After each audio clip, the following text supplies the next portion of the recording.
So, gabi tayong pumunta kasi ito lang yung time ko para mag-visit dito sa bahay. So, pinuntahan ko to para malaman ko kung ano pa yung mga dapat nilang ayusin bago ako magbigay ng final payment ko.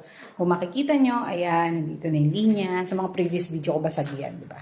Hanggang labas yan, papunta ng septic tank, doon liliko. At meron ako ditong 3 tubo. Yung tubo na yan, yung 2 tubo na nakadikit sa pader, yun is abang yun para dun sa papagawa kong CR sa taas. Iyan namang isang nakahiwalay na yan is para yan sa drainage ng laundry.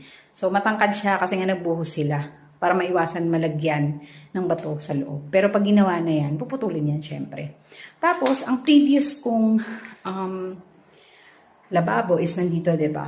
Ayan yung lababo. Pero papatanggal ko na yan dahil dito ko siya ipupwesto. Makikita nyo meron na nakaabang na tubo dito. Ayan. And ating bar counter, ipapatanggal ko siya. So, sa mga may balak